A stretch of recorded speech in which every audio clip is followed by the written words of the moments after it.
Phone tapping case bail పిటిషన్లు కొట్టేసిందట court. Phone tapping వ్యవహారంలో arrest అయిన నిందితుల బెయిల్ పిటిషన్లను నాంపల్లి కోర్టు కొట్టేసింది. మాజీ డీఎస్పీ ప్రణీత్ రావు, అదనపు ఎస్పీలు భుజంగరావు, తిరుపతన్న బెయిల్ మంజూరు చేయాలంటూ నాంపల్లి కోర్టులో పిటిషన్ దాఖలు చేశారు.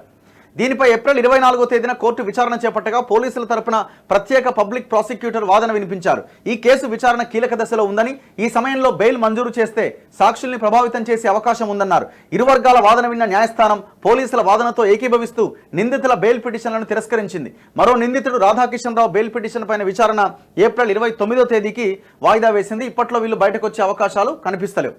ఇగో ప్రభాకర్ రావును తీసుకొచ్చేందుకు ప్రయత్నిస్తున్నాం. అసలు దొంగ ఈ ప్రభాకర్ రావు. కేసీఆర్ తర్వాత దొంగ ప్రభాకర్ రావు. ఎవరు చెప్తున్నారు? Commissioner Kothakota Srinivasa Reddy. Phone tapping వ్యవహారంలో విదేశాల్లో ఉన్న ఎస్ఐబి మాజీ ఓఎస్డి ప్రభాకర్ రావును తీసుకొచ్చేందుకు ప్రయత్నిస్తున్నామని హైదరాబాద్ పోలీస్ కమిషనర్ కొత్తకోట శ్రీనివాసరెడ్డి తెలిపారు.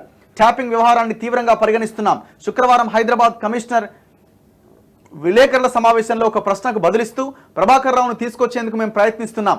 ఈ కేసులో నిందితులు తెలివైన వాళ్ళు, ఆధారాల్ని మరుగుపరిచేందుకు అన్ని విధాలా ప్రయత్నిస్తారు. ఫోన్ ట్యాపింగ్ నేరం మొత్తం సమాజం మీద జరిగింది. ఫోన్ ట్యాపింగ్ నేరం అన్నది టోటల్ తెలంగాణ సమాజం మీద జరిగింది. వ్యక్తుల గోప్యతకు సంబంధించిన దీన్ని తీవ్రంగా పరిగణిస్తున్నాం. ఈ కేసు దర్యాప్తు కొనసాగుతోంది. ప్రభాకర్ రావుకు రెడ్ కార్నర్ నోటీస్ ఇస్తాం, కానీ ఇచ్చేసినట్లు కొన్ని పత్రికల్లో రాశారు. ఈ కేసులో అవసరమైన సమాచారాన్ని అందిస్తామని బదులిచ్చారట. సో రెడ్ కార్నర్ నోటీస్ ఇంక ఇవ్వలేదు, ఇవ్వబోతున్నామని చెప్తున్నారు కొత్తకోట శ్రీనివాసరెడ్డి గారు.